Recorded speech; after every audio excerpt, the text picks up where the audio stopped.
Hi, I'm Jenny, one of the plant doctors here at Moana Nursery, and today we're going to talk about how to prepare and protect your evergreens from winter. Here in the high desert, trees and plants go through many challenges. There's that cold, dry air, there's roller coaster fluctuations in temperature, there's sun exposure, which sounds strange, but when the cells are constantly expanding and contracting, you can get frost cracks and then the cells can split. There's also, the ground is frozen, so the roots don't have access to the moisture in the ground, and if they can't refill the moisture in the ends of their foliage, then they'll get winter burn. If you do see winter burn, once you see it, there's not really much you can do to cure it. It's basically these preventative steps to help mitigate that from happening and give your tree the best chance to protect itself first. You can add mulch if you wanted to do 2 to 3 inches of mulch in the soil. It helps keep the temperature regulated and the moisture in the soil. You do want to only put it up to about 2 inches away from the trunk. You want to leave room right around the trunk and not put it up against there. No touchy. You can also use wilt-proof, which this is basically creates a thin wax-like covering on the foliage so that the moisture is not lost or released during the year. Once you spray this on, it works for about 3 to 4 months. So you do that and you're pretty much good for the whole winter, actually.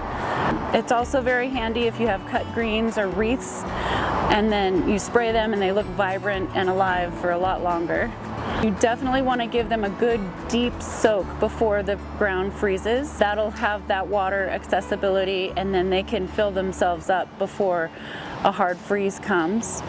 If we have 3 weeks with no precipitation, no hard good snow, you want to either rehook up your hose or use a bucket and go out there and give them some water at that time. And that's only if it's 3 weeks without any precipitation. When you're hand watering, don't water overhead. You always want to water at the soil level. Those roots are what wants the water, not the foliage or the leaves. You also want to avoid any late season pruning. When you do that, it promotes new growth, and so that tender new growth, you don't want it exposed to the freezing elements. So the best time to do that pruning would be the end of winter, beginning of spring, so that promotion of growth is actually a benefit for your trees. And then if we get that wet, heavy snow, you can go out there and take your broom handle or whatever and knock the snow off of them so that they're not bowed from the weight and adding that other stress of the snow. Also, you can take the flexible green plant tape and tie around your arborvitae. They have different stems that make up the tree, and so you want to keep them close together so that if there's a heavy snow, there's not any splaying or bowing of the tree. We also don't recommend fertilizing in the end of fall or winter. You just basically want to put them to bed and let them sleep. You could do a micronutrient if you really wanted to give them something like a Super Thrive or Boomerang or even the compost tea that we have. But fertilization encourages them to grow, which you want them to just kind of put themselves to bed for the season.